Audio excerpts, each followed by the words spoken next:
안녕하세요. 반갑습니다. 오랜만에 영상을 한번 찍어 봅니다. 이거는 연봉입니다. 코스피 연봉.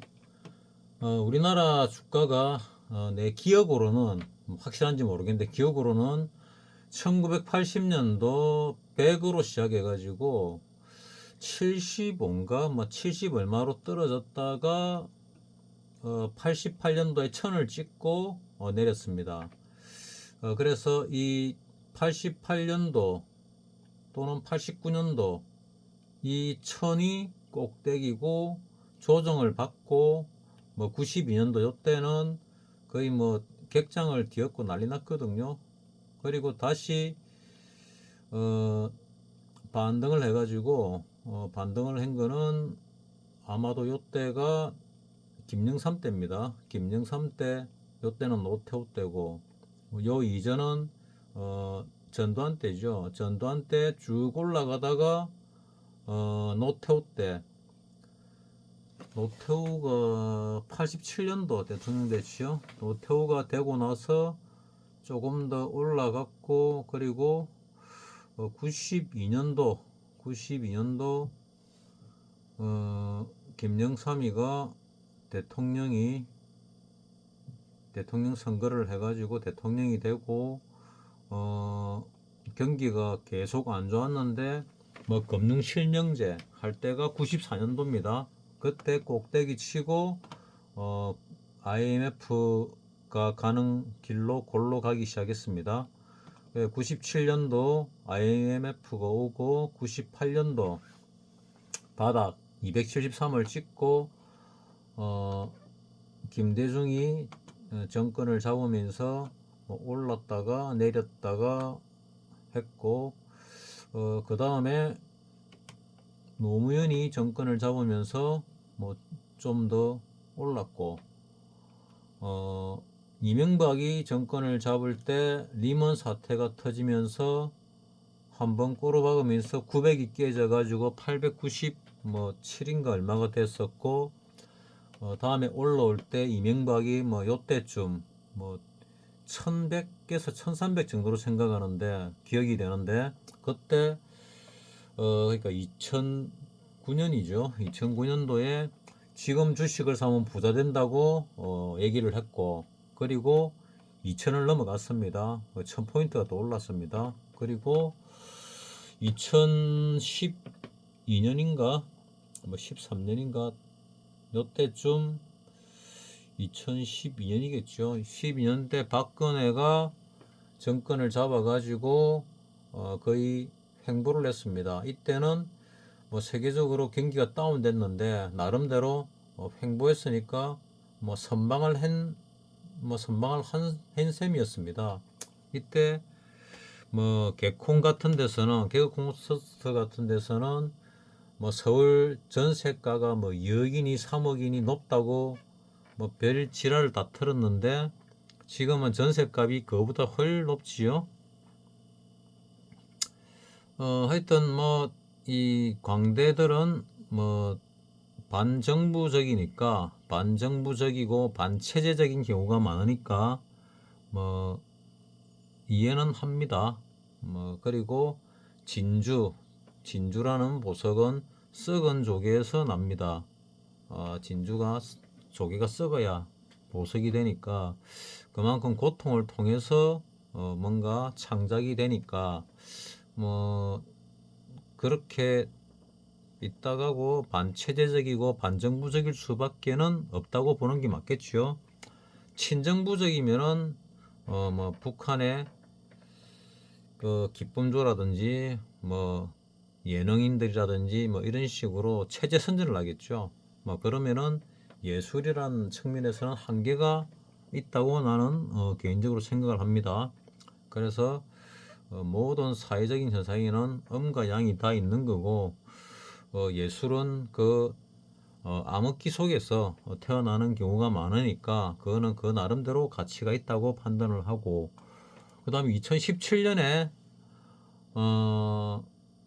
박근혜 탄핵이 시작되면서 문재인이 정권을 잡았지요. 그리고 쭉 올렸다가 다시 내리앉혔습니다. 내리앉혀가지고 바이러스 사태까지 이 골로 갈 때, 그러니까 요렇게 내려올 때 거의 뭐 이거 나라 망할 징조가 나왔는데, 바이러스 사태가 일어나면서 전 세계가 미국을 비롯해가지고 한꺼번에 돈을 찍으면서 바이러스 사태 돼가지고 이렇게 추세를 뚫고 내려가다가 다시 올라왔습니다. 지금 위의 추세는 98년, 그러니까 산업화, 박정희부터 있어야 되는데 80년이면은 전두환이 정권을 잡고 주식시장을 만들었습니다. 그래서 전두환이 정권을 잡을 쯤부터 해가지고 그때는 7년이었습니다. 7년. 80년부터 87년까지 7년. 그리고 87년에 개헌을 해가지고 5년 단임제로 만들었지요.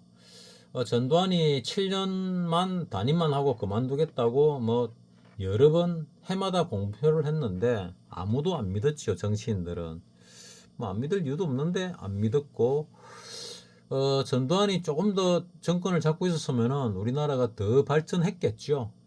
뭐 지나서 하는 얘기인데. 그리고 노태우가 정권을 잡으면서 노태우한테 넘겨주면서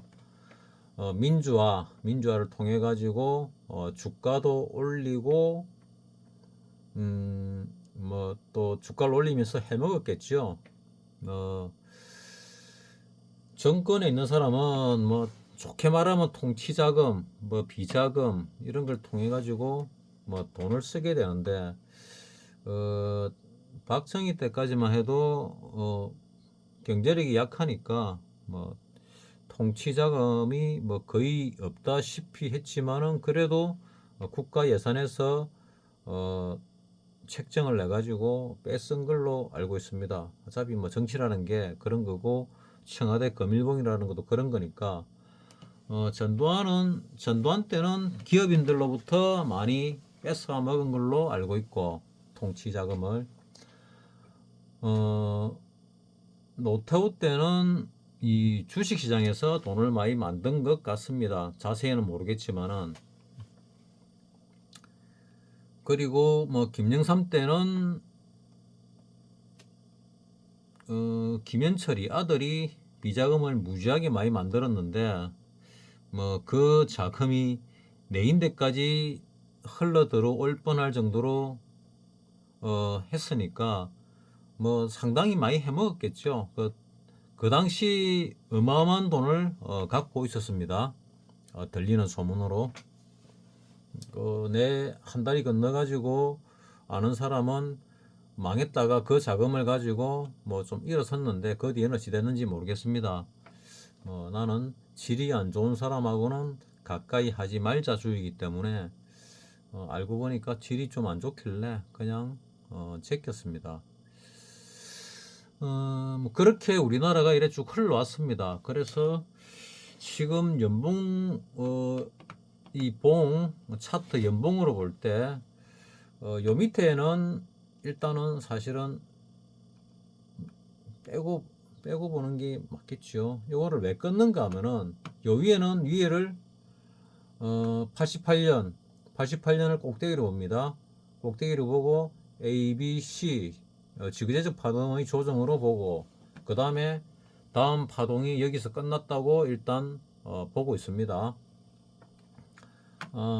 그래서 꼭대기를 연결을 해서 요거는 2007년 리먼 사태 나기 전에를 꼭대기로 하니까 바이러스 사태 때 올라가면서 추세 이탈을 했고, 추세 이탈을 했기 때문에 밑으로 빠질 가능성이 많다 하고 보고 있고, 이 앞에는 선을 못 그었기 때문에 여기서 뭐 나름대로 요 75 정도에서 선을 끌려고 해봤는데 잘 안 꺼지긴 했습니다. 여기가 87 정도 되니까 75는 못 잡아낸 겁니다. 75가 안 나와서 못 잡았고, 그리고 뭐 대충 끄어 보니까 어디가 나오는가 하면은 요 정도 선이 이 바닥권으로 딱 잡히던데, 요 정도 선이 요 정도 선이 아니고 요 정도입니다. 요 정도가 바닥으로 대충 잡혔습니다. 이 정도를 잡으면은 거의 밑바닥이 몇 개가 잡히죠. 이렇게. 그래서 요 정도가 잡는데, 이건 일단 제끼두고, 바닥은 우리 IMF가 97년이고 바닥이 98년에 있었죠. 98년 바닥을 통해 가지고 요 니먼 사태 바닥을 연결을 하니까 요런 선이 나왔습니다. 요 빨간 선이 있죠. 요거를 추세 하단으로 일단 보고 있습니다. 이 추세 하단으로 보고 있는데, 이 추세 하단이 좀 굵게 해볼게요. 요 추세 하단, 이 추세 하단을 내려오면은 매수 타이밍이 되지 않을까 하고 생각을 합니다. 추세 하단이 뭐 한 번, 두 번밖에 없었지요. 두 번밖에 없었고, 이거는 그 당시에는 추세 하단인지 아닌지 잘 몰랐을 거고, 지나서 끄면은 추세 하단 지지를 받았고, 추세 하단 전에 지지를 받았고, 요거는 니먼 사태, 아주 특별한 케이스인데, 니먼 사태가 아니고 바이러스 사태, 특별한 케이스로 이 추세를 뚫고 내려왔고, 그래서 여기 IMF 뒤에 우리가 외국 자금들을 그러니까 98년 이전, IMF 이전에는 우리나라 자금 안에서 우리나라 주식시장이 돌고 돌았습니다. 그러니까 요 안에 있을 때는 좀 지나서도 매매하기가 상당히 곤란했죠. 왜냐하면은 우리나라의 시장이 시작해가지고 뭐 몇십 년, 20년밖에 안 지났기 때문에 앞에 차트를 가지고 하기는 곤란했고, 또 세계 뭐 3대 자본이 있다고 하던데, 그 중에 IMF가 지나면서 외국 자본이 들어오기 시작했고, 2010몇 년도에 외국의 모든 자본이 뚫려가지고 우리나라에 다 들어온 걸로 알고 있는데, 그 정확한 시점은 내가 기억이 잘 안 납니다, 지금. 그래서 지금 우리나라 시장은 외국 시장에 완전히 개방돼 있고, 입출금이 자유롭고, 외국이 볼 때 상당히 메리트가 있는 시장입니다. 메리트가 있다는 얘기는 갖고 놀기 좋고 돈 벌기 좋고 돈 넣었다 빼기 좋은 뭐 그런 국가이자 시장이거든요. 그래서 우리나라 시장이 전 세계적으로 아주 메리트가 있다고 나는 개인적으로 보고 있습니다. 그리고 요 2002년경에도 뭐 환율이 왔다리 갔다리 하면서 2000년인지 2002년인지 모르겠는데, 요 어디 2000년, 2002년 요쯤 될 겁니다. IMF 끝날 때쯤, 돈 다 갚을 때쯤 사받은 사람들도 뭐 환차익 보려고 애쓰기도 했지만은 상당히 문제가 많은 경우가 있었습니다. 환율이 왔다 갔다 하면서 또 경기도 좀 나름대로 안 좋았기 때문에 월드컵도 그 뒤에 하긴 했지만은 경기가 안 좋아가지고 그때도 많이 망했습니다. 마지막으로. 그러니까 97년 이전부터 망하기 시작해가지고 뭐 IMF 왔다고 하지만 그때는 뭐 큰 회사들이 망해 자빠지고 대기업 다니던 사람들, 큰 회사 다니는 사람들이 뭐 길거리 나앉고 거기 하청하던 사람들이 뭐 기업이 다 무너지고 뭐 그걸 몇 년 하다가 몇 년 지나면서 우리가 IMF를 졸업했다고 돈 빌린 걸 다 갚았다고 했지만은 그때도 뭐 쉽지는 않았습니다. 뭐 대신에 직장인들은 괜찮았지요. 근데 사업하는 사람들은 대기업들이야 국가 정책 자금들을 갖다가 끌어쓸 수 있기 때문에 뭐 크게 문제가 없지만은 작은 소상공인들은 상당히 어려웠습니다. 이때도 특히 2002년 같은 경우 월드컵을 하면서 월드컵 경기장을 뭐 전국에 많이 짓는데 부산에만 유독 실이 이 박해를 많이 받았습니다. 김영삼 때도 부산이 별로 덕을 못 봤는데 김대중이 정권 잡고 부산이 박해를 엄청 많이 받은 셈이죠. 뭐 쉽게 말해서 김영삼 때부터 쌍끌이었선 뭐 요거 일본하고 잘못해가지고 부산의 공동의 시장이 거의 맛이 갔고, 그 다음에 파이낸스 사태 맞이하면서 거의 맛이 갔고, 그 다음에 저축은행 사건 터지면서 거의 맛이 갔습니다. 김대중 때. 뭐 저축은행 사건을 일으킨 작자들은 뭐 저쪽 출신들이죠. 그쪽 출신들입니다. 그가 저축은행 사태를 일으켜 가지고 부산이 여러모로 맛이 가게 만드는 그런 시기가 요때였기 때문에 다른 지방에 비해서 훨씬 낙후돼 버렸습니다. 뭐 한 김영삼하고 김대중이가 정권을 잡는 동안 부산이 뭐 특별하게 많이 낙후가 돼 버렸더라고요. 그때 또 부산에 있는 사람들이 유독 실이 뭐 김영삼을 지지하는 그쪽 정당을 많이 찍어줬는데, 뭐 전부 다 국회의원들이 뭐 한 명 정도 사하구의 서석재라든지 뭐 조경태 그 뒤에 이어받았는데, 그런 무소속이나 민주당 쪽 말고는 전부 다 뭐 여권 김영삼 계열을 찍어줬는데, 뭐 발전은 뭐 하나도 못 해놓으니까 뭐 그나마 조금 한 게 뭐 강한대교 하나 지은 거 뭐 그 정도 말고는 거의 없다고 보는 게 뭐 맞을 정도로 부산은 그랬습니다. 뭐 전국과는 좀 다르게. 내가 그때 전국 다른 도시 뭐 서울을 비롯해서 다른 도시들 가보니까 엄청나게 발전돼 있더라고요. 발전하고 있고, 뭐 부산만 유독 실이 그대로였습니다. 그대로. 그리고 쭉 흘러온 게 지금이고, 지금은 어떠냐? 대공황이 시작되지 않을까? 1929년에 대공황이 있었지요. 그때는 그게 대공황인지 몰랐는데 지나고 보니까 경제학자들이 그때를 대공황이라고 정의를 했습니다. 그러면은 지금으로 보면 어떠냐?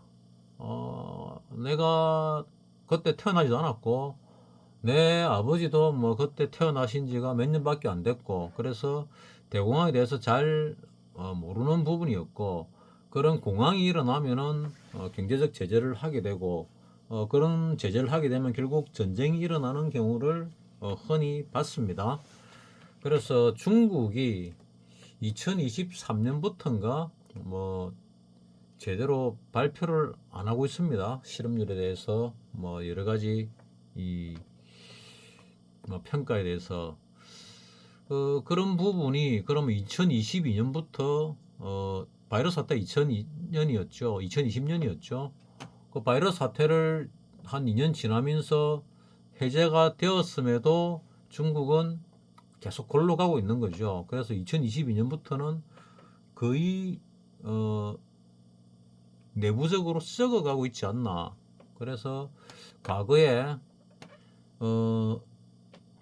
내가 듣기로는 과거에 대공황 때 중국 같은 저런 금융 사태가 벌어지고 한 4년 후에 실질적으로 대공황이 더 이상 막지 못하고 공황이 터졌다, 이래 보고 있는데, 사회주의 체제하고 뭐 미국 자본주의 체제는 조금 다를 수는 있는데, 어쨌거나 2022년부터 해가지고 4년이면 내년 26년입니다. 올해가 25년이죠.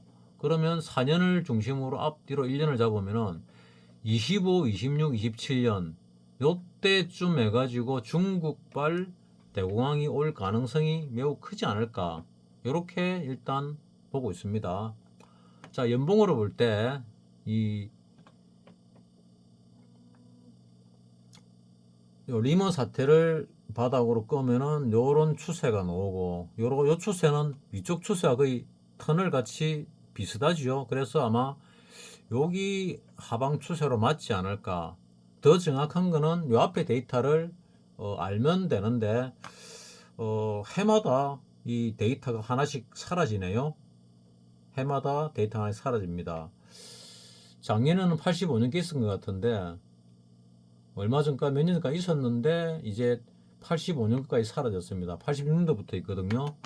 요 86년, 87년 요때도 사실은 별로 안 좋았었습니다. 그 앞전에 대졸자들이 취직도 안 되고 막 이랬는데 그나마 뭐 삼저 현상, 뭐 기름값 내리가고 금리 내리가고 뭐 이런 것 때문에 그나마 발전을 할 수 있었다. 그리고 박정희의 정책을 이어받은 전두환이 그나마 선방을 했다. 뭐 이렇게 뭐 외국의 학자들이 판단을 하고 나도 뭐 그렇게 생각을 하고 있습니다.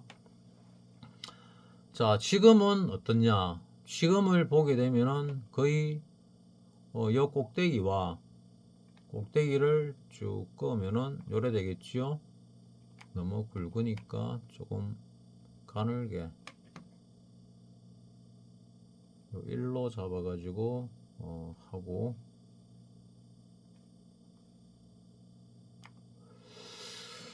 그 다음에 요 바닥을 잡아야 되는지 모르겠는데 요 바닥을 잡는 게 맞지 않을까 일단 생각이 듭니다. 요 바닥을 잡고 요렇게 잡으면은 요런 수렴 형태가 지금 벌어지고 있다.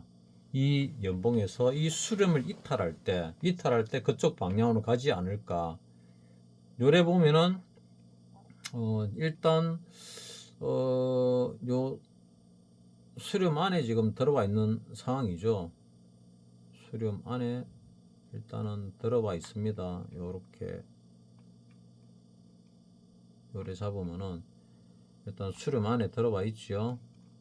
요런 수렴이고, 월봉으로 보게 되면은, 자, 월봉도 채널을 이래 보면은 마찬가지로 요거는 뭐 85년 매들 붙어 있네요. 85년 매들이고, 이게 85년 뭐 1월인가 2월인가 붙어 있는데 월봉에는 연봉보다 하나 더 많네요. 이 월봉으로 볼 때, 자, 여기서 이 앞에 있지만은 이 앞에 요 정도쯤에서 바닥이 있습니다. 요 정도 바닥이 있고, 바닥이 70 얼마라 그랬죠? 대충 한 75 정도로 잡으면 75, 6 정도로 기억을 하는데 잡으면은 여기서 요런 상승이 한번 있었다는 얘기죠. 여기서 요런 상승이 한번 있고, 요보다 앞에는 안 꺼지더라고요. 내가 꺼보려고 했는데 요 앞에는 안 꺼지니까 요부터 요 밑에부터 뭐 70 얼마 되는데, 참 여기서 요래 꺼야 돼. 자, 어쨌거나 요게 하나의 파동, 그 다음에 조정 파동, 그 다음에 이게 상승 파동, 그 다음에 조정 파동. 그럼 조정 파동이 몇 년이 있었냐? 요게 98년부터 88년부터 98년까지 10년이 있었습니다. 10년. 그러면 지금 요 하락을 갖다가 1년, 2년, 3년, 4년 정도 하락을 했는데 지금 요 꼭대기 대비 하락이 1년 반 만에 끝이 났거든요. 그래서 이거는 아직 하락이 끝이 난 게 아닐 수 있다. 뭐 맞다 치더라도 하락, 그 다음에 반등인지 하락인지 모르겠습니다. 아직 안 깼으니까 아직 여기서 볼 때 반등 중이라고 보입니다. 반등이 요걸로 끝이 난 건지 아닌지는 아직 잘 모릅니다. 어쨌거나 여기서 아직은 이거 대비 뭐 반등 중인지 요걸 꼭지를 치고 다시 재하락 중인지는 잘 모르겠는데 일단은 지금 올라가고 있는 중이죠. 요 올라가고 있는 추세가 뭐 어디까지 갈지 모르겠는데 요 상승이 끝이 나면은 일단 다시 하락하지 않을까 생각을 하고 있고, 요 추세도 아까와 마찬가지로, 자, 님원 사태 이 꼭대기가 추세를 끌려고 하니까 요 위쪽으로 넘어 뜨기 때문에 요 2017년 문재인이 정권 잡고 나서 꼭대기 바이러스 사태 일어나기 전이죠. 그리고 2012년 요때도 뭔 사태가 하나 있었는데 잘 모르겠습니다. 요 이명박 때인데 그 내려오기 전에를 잡으니까 여기가 약간 오버슈팅이 나왔고 여기도 오버슈팅이 나왔습니다. 위쪽으로 오버슈팅이 나오면은 아래쪽으로 이 추세를 뚫을 가능성이 많거든요. 그래서 아마도 이거를 뚫지 않을까. 언젠지는 모릅니다. 뭐 올해가 될지 내년이 될지 한 5년 후가 될지는 알 수가 없습니다. 요때 바닥까지 올 때 10년이 걸렸으니까 지금은 경제력이 더 커졌으니까 최소한 10년은 걸리지 않을까 생각은 하는데, 또 급변 사태가 일어나면은 지수 조정을 강하게 받을 수 있거든요. 이때보다는 요때가 지수 조정이 더 강하지 않나 하는 느낌이 드는데, 뭐 비율로 볼 때는 이때가 더 많이 내려앉았나? 요때 뭐 1000 조금 넘었다가 이때 500이 깨졌으니까 절반 깨졌습니다. 이게 3300이니까 절반이 쪼개지면 1700 이하로 떨어져야 되는데, 요거 하락보다는 아직은 적거든요. 그래서 하락이 끝난 건지 아닌지는 잘 모르겠고, 그 다음에 상승이 끝난지 아닌지도 잘 모르겠고, 월봉으로 볼 때. 그리고 이 하락을 하다가 재차 상승을 하고 있는 상황이다. 그럼 이게 언제까지 갈 거냐? 나는 예상을 갖다가 어느 정도 했는가 하면은, 전에 말씀드렸다시피 요 정도 예상을 했습니다. 요 정도 라인 2550 정도 예상을 했는데 2550은 이미 넘어서 버렸지요. 그래서 얼만큼 더 올라갈지 모르겠는데 거의 뭐 오를 만큼 다 오르지 않았나, 뭐 좀 더 올라갈 수도 있습니다. 이래 생각을 하고 있는데 뭐 잘 모르겠습니다. 어쨌거나 이 상승이 끝나고 나면은 다시 하락이 있겠죠. 이 하락이 상승분에 대한 조정인지 아니면은 이 하락의 연속인지는 잘 모르겠습니다. 모르겠는데 대공황을 전제로 한다면은 올라오더라도 심하게 한 처박을 것이다 하는 생각을 하죠. 왜냐하면은 또 산업이 바뀌기 전에 기존의 질서들을 다 무너뜨리고 가거든요. 그럼 기존의 질서를 다 무너뜨리려면은, 여기 볼린저 밴드가 빠졌는데 볼린저 밴드를 한번 집어넣어 보겠습니다.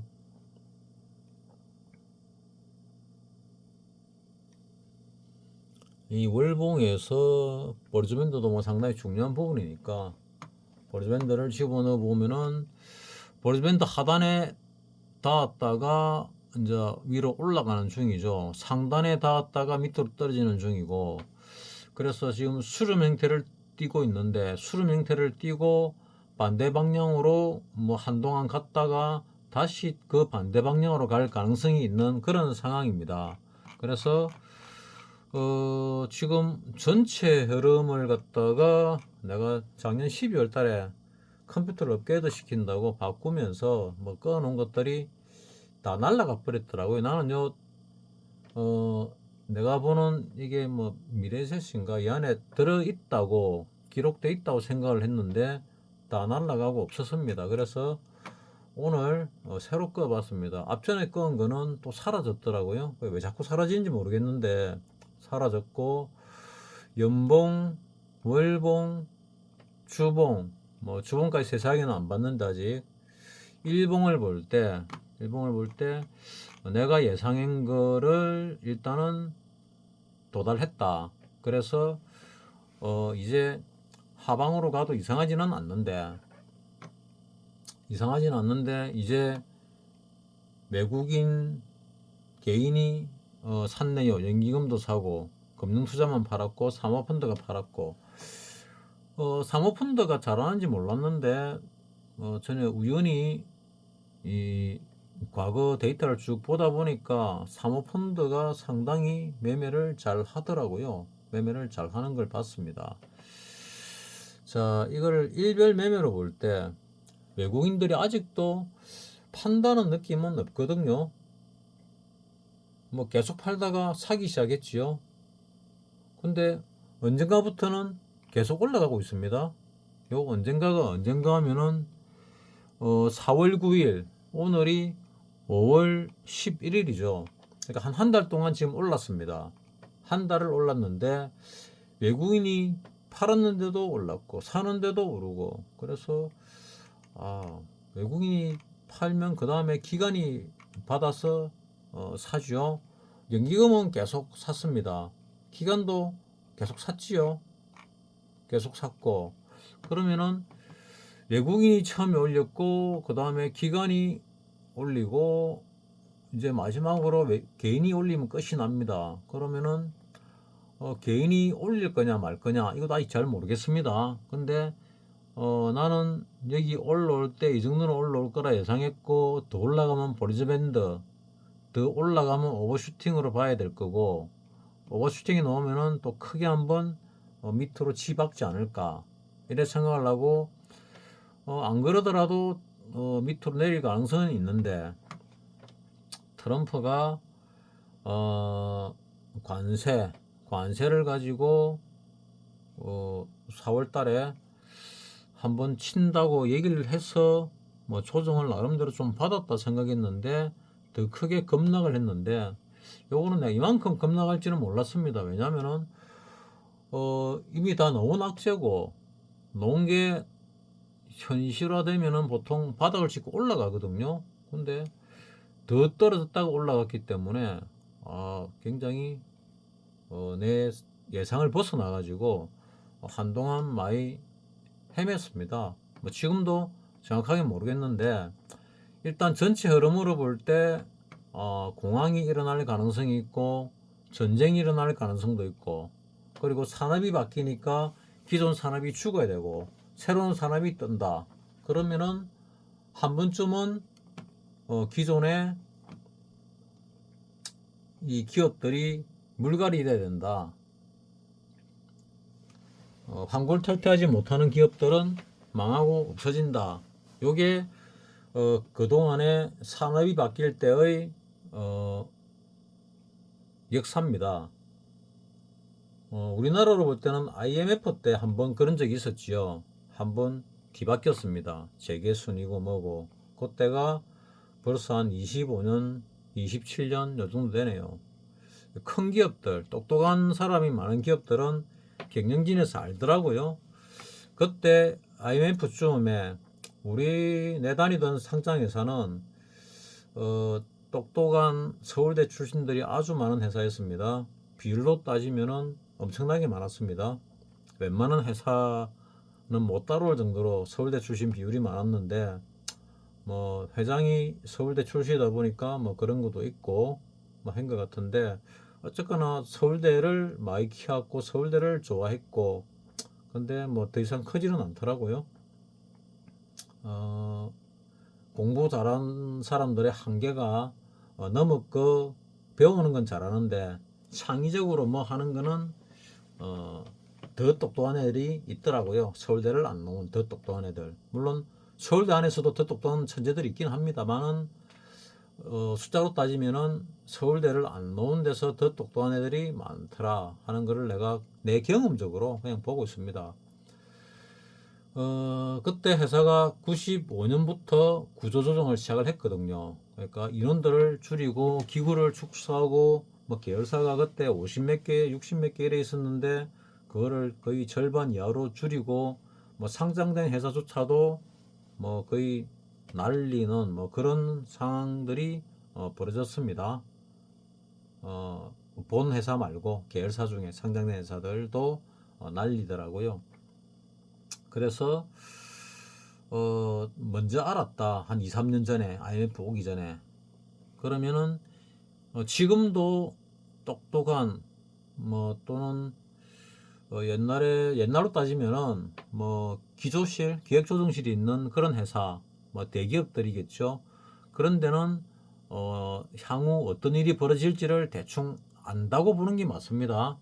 우리는 그거 정보를 모르면은 시장에서 정보를 찾으면은 워렌 버핏이 지금 현금을 400조를 넘게 가지고 있다고 들었습니다. 440조인가 50조인가 되는 것 같은데, 워렌 버핏의 버크셔의 그 회사의 역사상 최대 현금 보유액입니다. 그러니까 저평가된 종목이 없고 자신 있는 종목이 없다 이거죠. 그래서 현금화 시키고 있다. 그러면은 그 회사가 그 많은 현금을 다시 주식에 살 때, 그러니까 리먼 사태 때 현금을 들고 있던 거를 한번 샀습니다.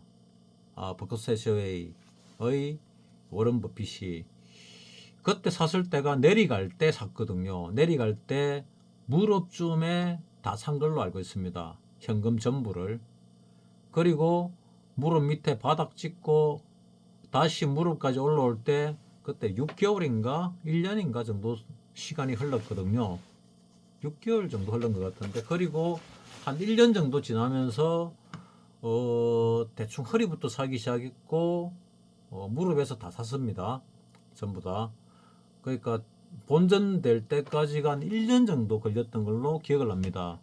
뭐 그거는 내가 도서관에 가서 워런 버핏에 대한 책을 갖다가 쭉 찾아보고 봤던 결과입니다. 그 책은, 워런 버핏은 책을 낸 적이 한 번도 없습니다.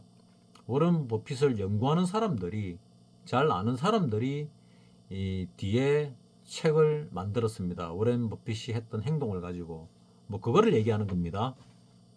그래서 지금 산업이 바뀌기 때문에 한번 내리앉을 가능성이 있다. 중국발 대공황이 올 가능성이 있기 때문에 한번 내려앉을 가능성이 있다. 말은 중국발인데 미국발일 수도 있습니다. 미국의 부채가 많아도 너무 많습니다. 5경인가 되는 걸로 알고 있는데 이거 그냥 두면은 미국도 망할 수 있습니다. 뭐 기축통화국인데 망할 수 있다고? 망할 수 있습니다. 그래서 트럼프 같이 이 똑똑한 사람이 더 똑똑한 인물들을 밑에 두고 미국을 되살리려고 하고 있습니다. 근데 그 와중에 전 세계가 피해를 보지요. 기업도 마찬가지입니다. 조직도 마찬가지고 기업이 어려워지고 직원들을 뭐 한 20% 잘라낼 때 밑에부터 잘라내더라고요. 위에부터 잘라낸 게 아니고 밑에부터.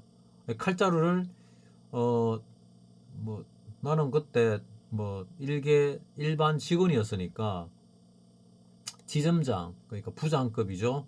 지점장이 과장들을 구조조정 시키고 과장들이 밑에 직원들을 구조조정 시키는 뭐 그런 게 있더라고요. 그래서 우리 과원이 한 10명쯤 됐는데 뭐 한 대여섯 명으로 줄어들었습니다. 잘리 나가가지고 그렇게 만들더라고요. 그래서 거래처를 갖다가 두당 2배가 넘게 가지게 만들더라고요. 나간 사람들 거래처를 다 받아가 해야 되니까. 그래서 굉장히 일이 버거워졌지요. 기존의 거래처 2배 이상을 관리해야 되니까 뭐 그 지침은 뭐냐 하면은 뭐 좀 삐리한 그 거래처들은 정리를 해라 쪽으로 이제 된 겁니다. 그래서 인원을 갖다가 거의 반 이하로 일단 줄였습니다. 과원들을. 그래도 과라는 조직은 과장들, 부장들은 뭐 거의 살아남고 1-20%만 줄어들더라고요. 1-20%만 줄어들고 거의 다 살아남고 밑에 직원들을 거의 50% 이상 날리더라고요. 조직이 그런 것 같아요.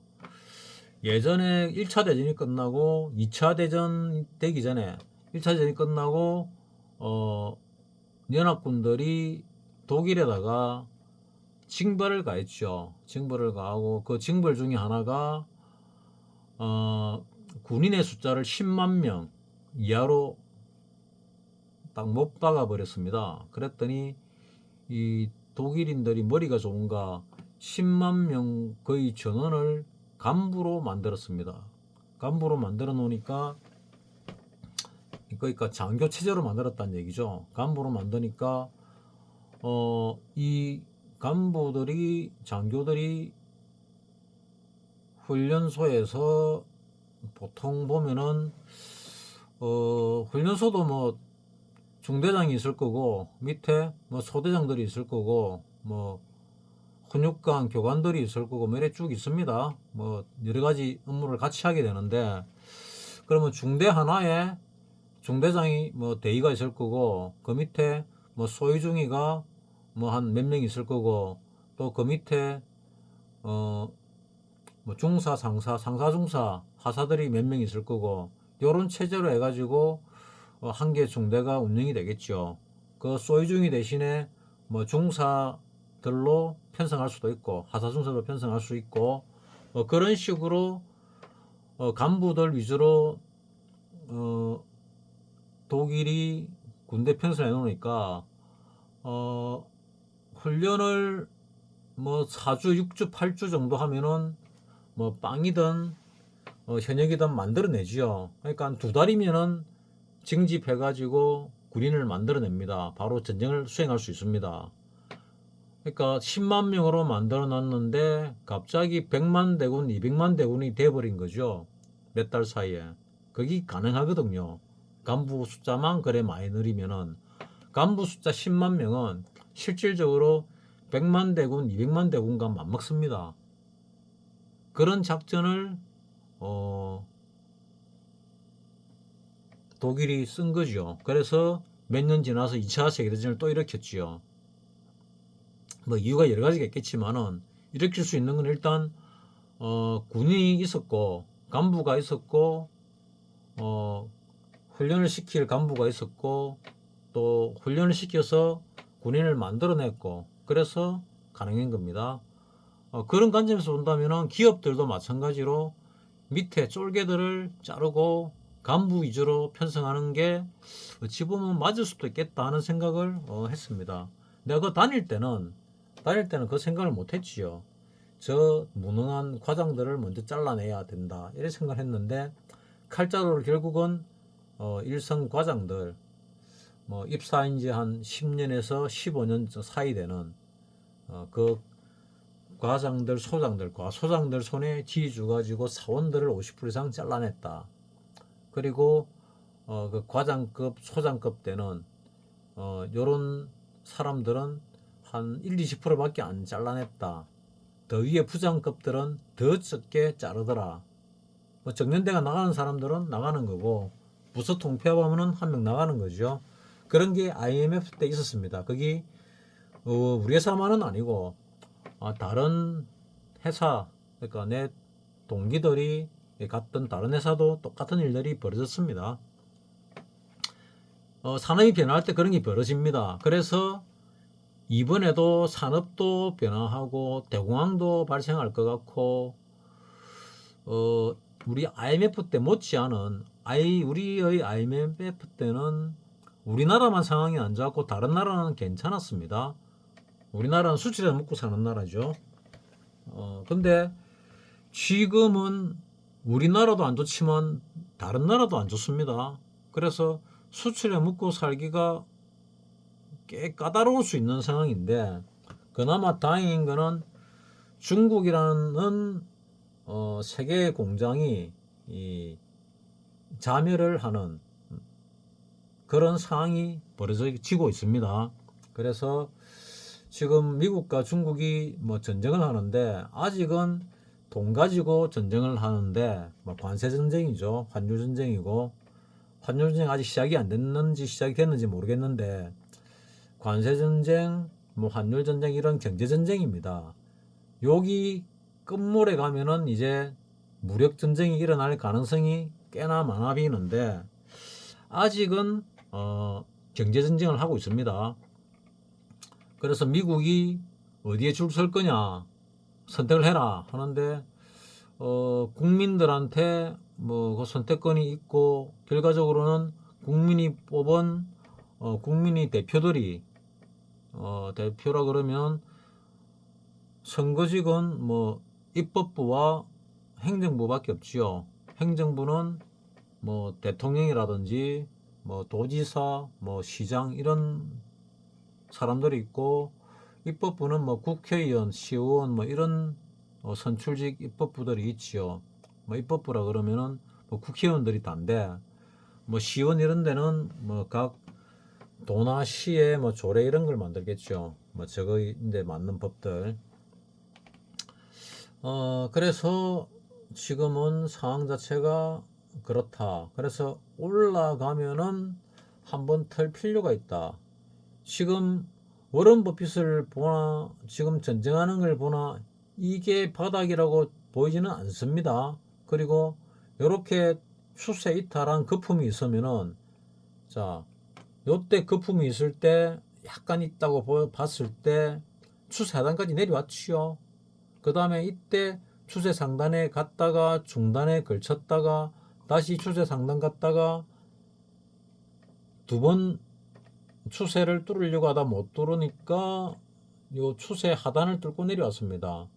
추세 하단을 뚫고 내려와서 돈을 마구 찍어내니까 추세 상단을 뚫었거든요. 그래서 이 너무 강력하게 뚫어서 1파, 2파, 3파, 4파 조정받고 그 다음에 5파가 날아가지 않을까 요래 생각을 하고 있었거든요. 그래서 요때 많은 고수들이 재차 진입을 했는데 그때 내가 말씀드렸죠. 내 초등학교 동기 중에 한 명이 주식을 한 번도 한 적이 없는데 주식을 돈 벌었다는 사람이 주식을 사라고 했다. 주식 사면 맞냐? 물어보길래 내가 그랬습니다. 니같이 주식 안 한 사람이 들어오면은 더 이상 주식을 살 사람이 없다. 주식을 살 사람이 없으면 거기가 꼭대기다. 뭐 사든지 말든지 알아서 해라 했더니 알겠다 그러고 주식을 안 샀습니다. 대신에 부동산을 사가지고 쫄딱 망했더라고요. 부동산 사기당하고 뭐 이래가 망인 것 같은데 요럴 때는 어쨌거나 조심해야 된다. 그리고 이때 또 일봉이나 주봉을 보면 올라갈 가능성도 있어 보였습니다. 사실은 지나고 보니까 이렇게 내려온다는 걸 알 수 있는데 요 당시는 더 간다고 봤거든요. 왜? 전고점도 지지가 되고 요때만 해도 마찬가지였고 올라가야 된다 생각을 했는데 결국은 여기가 꼭대기였거든요. 그래서 이게 여기서의 시작에서 끝이구나. 그 다음에 산업이 바뀌는 조정을 받는데 최소한 이 추세에 근접하는 정도의 하락은 있을 것이다. 그러면 이 저점이 한번 깨진다는 얘기죠. 이 저점만 깨집니다. 언젠지는 모르겠는데 깨지야 이 하락이 끝이 납니다. 그러면 지금은 이 고점을 못 깨냐? 그럼 잘 모르겠습니다. 깰 수도 있고 못 깰 수도 있고 내가 좀 알 수가 없습니다. 지금 여기서 하나 둘셋 3산이 나왔거든요. 그러면 이수가 있어야 되는데 여기 이수인가 아닌가 요거조차도 헷갈리거든요. 그래서 요래 하나 둘 셋 올랐으면 A, B, C 조정이 있거나 아니면 요래 올랐으면은 요렇게 조정받고 하나 둘 여기 세 개 있으니까 두 개 패턴으로 한번 더 올라가는 그런 상승이 이 쌍고점을 치던 더 올라가던 하나 있고 그 다음에 요거 A, B 마무리 지으면서 B가 뭐 A, B, C가 되겠죠. 마무리 짓고 한번 떨어지면은 파동상 완벽한데 요즘 AI가 2015년도부터인가 미국 월가 쪽에서 거래를 합니다. 그때 뭐 5만 명의 트레이더들 중에서 연봉 5억 넘게 받는 그러니까 50만 불 이상 받는 트레이더 중에서 뭐 95%인가 뭐 99%인가 잘리고 500명 남기고 다 잘랐다고 들었습니다. 그래서 이제 AI가 매매를 한 지도 그 미국 월가 쪽에서는 한 10년이 넘어가는 것 같아. 10년쯤 되는 것 같아. 뭐 이런 생각이 들고요. 그리고 전체적으로는 내려가는데 지금 당장은 올라가고 있는데 이 상승이 어디까지 갈지는 모르겠다. 많이 올라가면은 이제 거의 다 온 것 같은데 많이 올라가면은 볼리지밴드 상단 막 한 번씩 볼리지밴드 상단을 뚫을 때도 있지요. 뚫을 때도 있으니까 뚫고 올라갈 수도 있다. 그래서 지금 뭐 일봉으로 볼 때 요때 CCI 상으로 매도 신호가 나왔지요. 지금도 매도 신호가 어제 그러니까 금요일이죠. 나왔으니까 이제 밑으로 좀 빠질려나 뭐 이런 생각도 해 봅니다. 뭐 해정시로 보게 되면은 다우가 뭐 음봉은 낮지만 5일선 위에 있습니다. 모든 이평선 위에 있다는 얘기죠. 나스닥도 마찬가지로 5일 이평선 위에 있습니다. 그러면 필라델피아 반도체는 마찬가지로 위에 있습니다. 그럼 자 1번을 볼까요? 니케이는 위에 있습니다. 동경지수도 위에 있습니다. 항생은 이 홍콩이죠. 홍콩 지수도 5일선 위에 있습니다. 상해는 위에 있습니다. 이 모든 걸로 볼 때 아직 5일 이평선 위에 있고 우리나라도 위에 있네요. 그러면은 신호는 나왔는데 아직은 아닐 수도 있다. 아닐 수도 있다. 여기서 조정을 받고 더 갈 수도 있고 이게 내려올 수도 있는데 그건 아직 모르겠다. 어쨌거나 최소 5일선은 하회를 해야 이제 끝이 나고 밑으로 가는가 보다 하는 거지. 아직은 5일선을 지지받고 계속 올라가고 있는 중이니까 아직은 꼭대기가 왔다 하는 말은 할 수 없습니다. 어디까지 갈 거냐 잘 모르겠다. 1차적으로는 요 위에 있는 선이 241선인데 241선의 저항을 한번 받을 것이고 이걸 만약 뚫는다면은 그 위에 볼리지먼트 상단의 저항을 한번 받을 것이고 뭐 그것도 뚫는다면은 그 위에 정고점의 저항을 한번 받을 것이고 요것도 뚫는다면 그 위에 고점의 저항을 한번 받겠지요. 요 정도를 염두에 두니까 이제 많이 올랐지요. 많이 올랐으니까 머지않은 시간 안에 조정은 한번 들어올 것이다. 들어올 것이다. 근데 그게 언제냐 잘 모르겠다. 그러면 매매를 볼 때 외국인들이 아직도 조금 사고 있는 것 같아.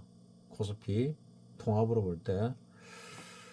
기관은 어떻냐? 기관도 뭐 아직은 좀 사고 있는 것 같아. 연기금도 뭐 사고 있는 것 같고.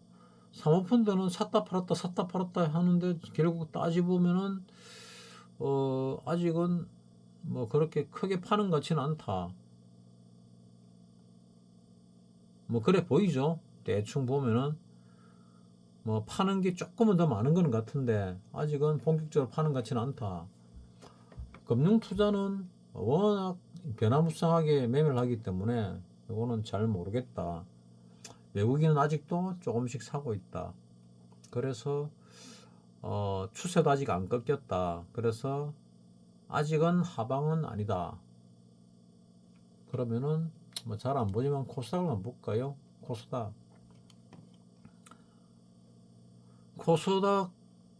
5일선에 이제 물렸네요. 5일선 물리고 11선도 물리고 여기 60일선인가 뭐 여러 개가 물리네요. 5일선 깨졌고 살짝 11선 살짝 깨졌고 그 다음에 21선은 아직 괜찮고 요거는 며칠선인가 모르겠는데 뭐 58일선 이건 뭐지? 58일선 60일선이 뭐 잘못됐나 보네요. 60일선을 잡고 60일선은 또 깨졌다. 그러니까 5일선, 11선, 60일선은 깨졌고 20일선은 안 깨졌다. 아직 요 정도로 지금 코스닥은 보이는데 이때 뭐 행보하다가 한번 슈팅이 빡 나왔다가 끝날 수도 있고 여기서 뭐 행보를 쭉 하다가 툭 떨어질 수도 있고 그건 알 수가 없습니다. 근데 아직은 하락의 신호는 제대로 놓은 게 없다. 아직은 상승 지속 중이다. 이렇게 보는 것이 단기적으로는 맞고 장기적으로는 대공황에 임박했고 경제전쟁이 거의 파국으로 달하고 있는 중이고 경제전쟁이 끝나면은 이 경제전쟁이 지금 관세전쟁으로 시작해가지고 환율전쟁이 시작된 것 같고 그 미국이 그 달러 저평가를 통해서 수출을 많이 하려고 하는 것 같습니다. 지금 우리나라 환율이 급하게 올라가다가 많이 떨어졌습니다. 자, 환율이 1,500을 깨니 많이 하다가 이 환율 자체가 1,300원이 1,400원이 깨졌지요. 그러니까 1,399원입니다. 그러니까 약 달러를 지금 지향하고 있으니까 환율이 더 내려갈 가능성도 뭐 배제할 수 없습니다. 환율이 더 내려갈 가능성도 있다. 왜? 미국이 약 달러를 정책을 선택을 한 것 같기 때문에 이런 거를 감안해 가지고 여러분들도 이제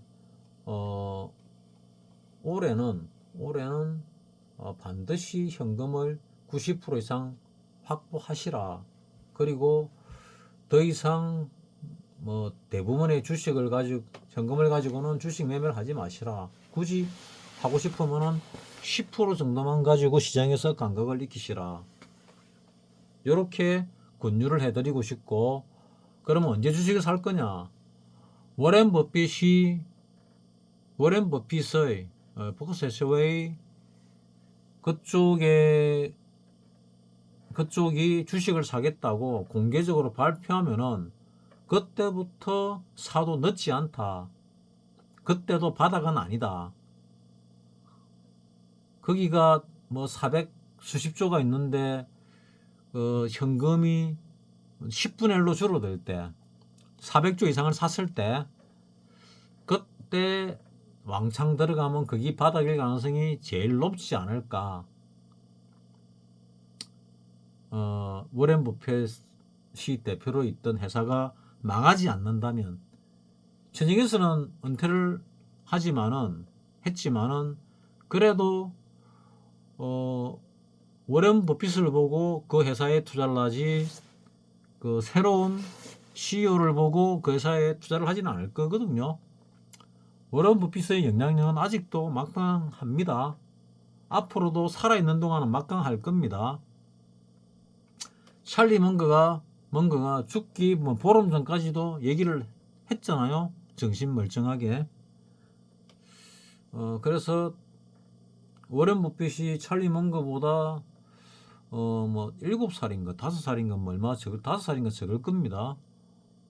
몇 살이 적은데, 그러면은 워렌 버핏도 뭐 찰리 먼거만큼 살지 않겠습니까?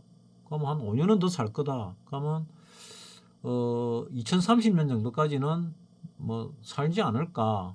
아마도 뭐 인명은 제천이고 언제 죽을지 내가 어떻게 알겠습니까만은 찰리 먼거를 볼 때 뭐 그럴 것 같아 정도로 생각을 합니다. 그러면은 그 버크셔 해서웨이의 행보를 지켜볼 필요가 있다. 중장기적으로는. 단기적으로는 지금 올라가고 있으니까 가지고 있는 주식들, 이거 내려올 때 내가 사라 그랬지요. 사라 그랬는데 물린 주식들이 있으면은 그 주식들을 적당히 수익을 내고 현금화 시킬 기회가 올해가 마지막일지도 모르겠다. 올해라는 게 몇 달이 남았을지, 연말까지 남았을지도 모르겠다. 근데 추세적으로는 올라가고 있으니까 추세가 꺾일 때까지는 지켜보자 하는 게 내 개인적인 생각입니다. 내가 주식이 이렇게 떨어질 때 뭐 거의 뭐 70% 80% 요때 대비 절반보다 더 떨어졌거든요. 잔액이, 평가액이 더 떨어졌고, 내가 나름대로 그 저걸 갖다가 레버리지를 많이 줄였습니다. 내가 레버리지를 500% 이상 가지고 있었는데 주식에서 그걸 갖다가 거의 줄이고 거의 100% 이내로 비슷하게 계속 잡아놓고 있었습니다. 올라오는 동안에 뭐 살깎기를 통해서 털고 이래가지고 바닥 평가액 대비 3배 정도는 올라 있는 상태고, 그 올라가는데 뭐 도움이 된 것들이 몇 가지 있습니다. 주식으로 볼 때 배당도 좀 나왔고, 배당도 고배당을 몇 군데 투자를 했었는데 뭐 다 고배당이 놓은 건 아니고 몇 군데는 9%, 6% 이렇게 놓은 것들이 있더라고요. 그래서 그게 조금은 도움이 됐다. 그리고 올라갈 때 매매를 해가지고 수익을 낸 게 그것도 도움이 좀 됐다.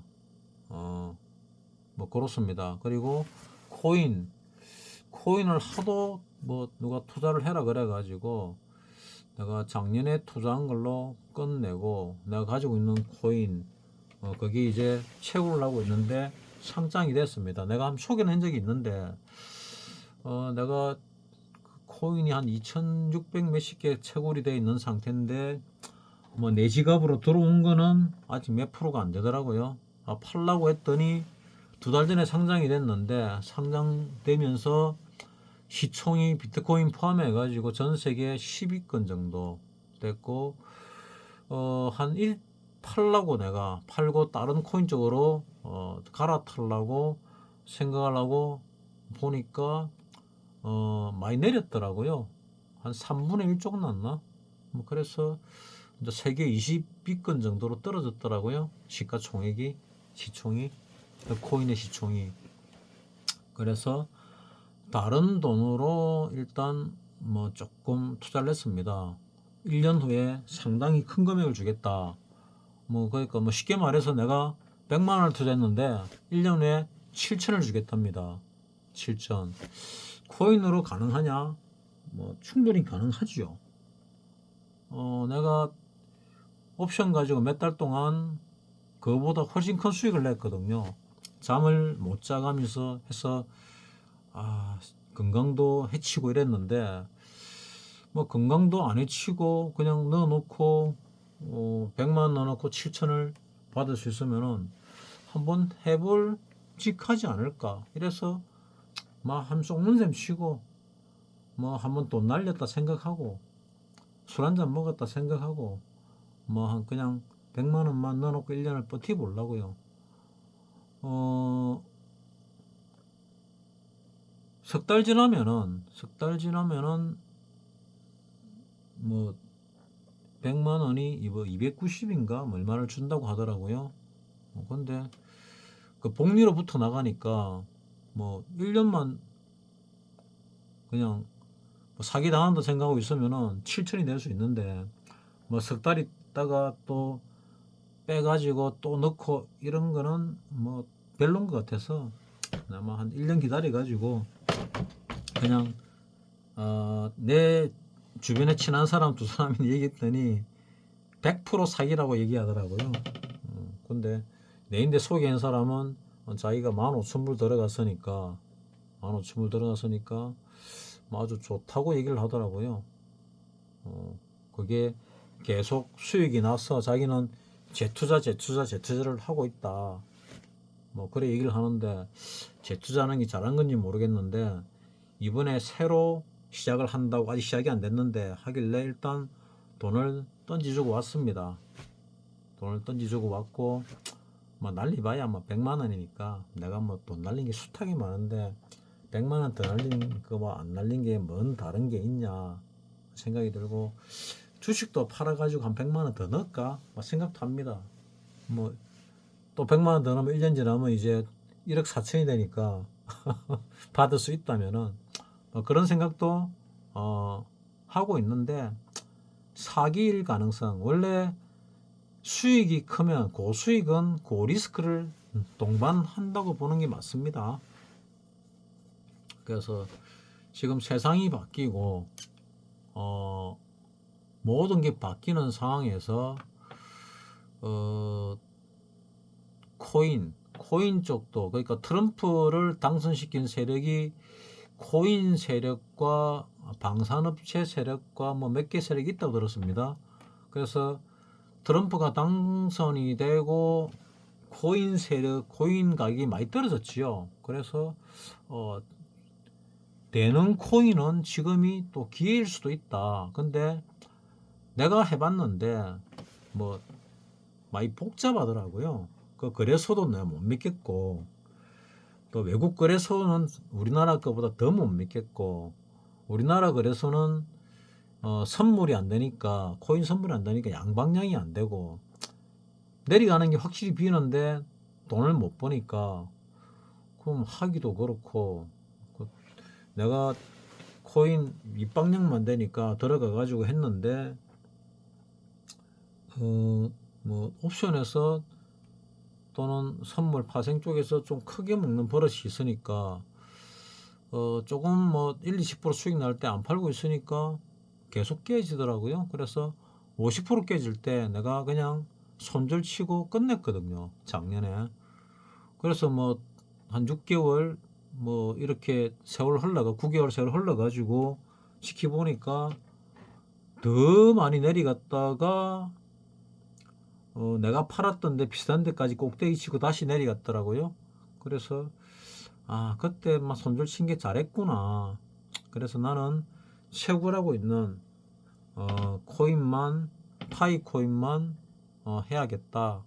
이래 생각하는데, 지금 이 코인을 갖다가 만약에 다 팔 수 있다면, 우리나라에 거래소가 안 생겼고 뭐 세계 3위 거래소에 지금 상장돼 가지고 있다는데, 이 코인이 내 지갑으로 다 들어와 가지고 뭐 현재 가격으로 다 판다 해도 뭐 몇백원 되니까, 나는 예상이 이제 몇 억이 될 줄 알았는데 몇백밖에 안 되니까, 요거 팔아가 절로 갈아탈라 했는데, 아직은 사겠다는 사람이 있었는데 내가 그래 많이 떨어진지 몰랐거든요. 가격이 상장할 때보다 훨씬 많이 떨어져서 그렇게나 많이 떨어질지 몰랐습니다. 그래서 조금 오른 다음에 몇 달 지켜보고, 한두 달, 두세 달 지키고 오른 다음에 살 사람 있으면 팔아야 되겠다. 뭐 거래소를 통하지 않고 개인과 개인이 거래할 수 있으니까, 뭐 그렇게 또 살 사람이 있다고 했는데, 가격이 오르면 안 살라 그러겠지요. 지금은 너무 많이 떨어졌으니까 살라고 하는데, 어쨌거나 코인은 그런 상황이고, 그 다음에 주식은 이런 상황이다. 그리고 대공황은 중국발로 될 가능성이 많다고 뭐 누가 보고서를 썼는데, 그걸 생각해 보니까 뭐 그런 것 같아. 중국의 상황에 대해서 가장 잘 알고 있는 사람 중에 한 명이, 뭐 비전문가 중에서 대륙남이라고 유튜브 있습니다. 그거는 국민학교, 중학교, 고등학교, 대학교를 갔다가 중국에서 나왔고, 대학교는 뭐 상당히 좋은 학교를 나왔더라고요. 그래가지고 아프리카 TV 쪽에서 중국어 강사를 하다가 조회수가 너무 안 나와가지고 때리치우려고 여행을 가면서 유튜브를 찍었더니, 영상을 찍어 올렸더니, 유튜브가 아니고 아프리카 TV였죠. 찍어 올렸더니 그게 대박이 나가지고 여행 유튜브로 바꿨지요. 86년생인가 그랬는데, 내가 처음 봤을 때가 한 10년 전쯤 된 것 같아요. 10년 채 안 됐는데 한 10년 전쯤에 처음 본 것 같아요. 어쨌거나 나 유튜브에서 봤으니까. 그 대륙남이라는 이 유튜버가 실시간으로, 중국에 자기 친구들도 있고 뭐 학교를 거기서 다 나왔으니까, 또 우리나라에서 군대도 갔다 왔다고 하니까 한국말을 잘하고 중국말을 중국 사람보다 더 잘하겠죠. 대학 교육까지 받았으니까. 그것도 무슨 사범대학교를 나왔던데, 중국에서 사범대학교를 나왔으니까 뭐 학생들을 가르치는 학교에 취직하는 학교 아닙니까? 그러니까 중국어를 웬만한 중국인들보다 더 잘하는 거지요. 발음도 뭐 원어 발음 그대로 하겠지요. 베이징 쪽이니까 북경 표준말을 쓰겠고, 그쪽에 중국 소식을 가장 빨리 접해지던데, 그 뉴스보다 한 하루 이틀 더 빠릅니다. 어떤 경우는 한 일주일 빠른 경우도 있고, 그 소식이. 그래서 한 번씩 그 소식을 듣습니다. 그 소식을 듣고, 내 운동하는데 중국 길림성에서 온 조선족이 있는데, 그 조선족인데 한 번씩 얘기하면은, 들어보면은 엉뚱한 얘기를 많이 하더라고요. 내가 듣는 거와 다른 얘기를 자꾸 해서 자존심 때문에 그러나 뭐 돈 벌어가지고 돌아가려고 하는데 보니까 뭐 투잡인가 쓰리잡인가 뜨는데 한 달에 뭐 한 3, 400 정도 버는 것 같아요. 뭐 한국말 그래 잘하지 못하니까 뭐 가정부 비슷한 거 하는 것 같고 식당에서 일을 하는 것 같고 하루에 1시간, 1시간 반 정도 운동도 하는 것 같고 잠은 뭐 그래 많이 안 자고 하는 것 같은데 나이는 대략 한 60 정도 된 것 같고 아들이 뭐 30대 중반이라는 거 보니까 가족 중에 상당히 많은 사람들이 한국에 들어와 있는 것 같고 뭐 중국으로 돌아갈 거라는데 뭐 고향이 길림성이라고 하니까 길림성이면 어딘지 잘 모르겠습니다. 내가 대충 내 기억으로는 뭐 하도 오래된 기억에서 맞는지 모르겠는데 우리 그 선구자에 나오는 그 지명하고 뭐 그 안에 들어가지 않을까 하는 생각을 하고 있는데 정확한 건 잘 모르겠습니다. 확인을 안 해봐서 잘 모르겠고 내 기억은 그런데 내가 내 기억을 못 믿으니까 뭐 이렇게 말씀을 드리는 겁니다. 나이가 들다 보니까 기억이 가물가물한 경우가 많아요. 알고 있는 것도 엉뚱한 소리 하는 경우도 많고 그걸 어떻게 아느냐, 내가 영상을 찍고 내가 들어보면은 내가 왜 저런 말을 했지, 이런 경우들이 들어있기 때문에 하는 얘기입니다. 오늘 내가 여기 영상에서 연봉을 가지고 월봉을 가지고 했던 얘기들, 이거는 뭐 거의 뭐 틀림이 없을 것 같은데 혹시 틀린 부분이 있으면 댓글로 지적을 해주면 감사하겠습니다. 그럼 내가 한번 확인을 해보고 틀리면 나 또 정정을 해야 되고 내 머릿속에 데이터도 정정을 해야 되니까 뭐 그런 부분들은 여러분들이 협조를 해주시면 감사하겠다는 생각을 하면서 오늘 영상 마치도록 하겠습니다.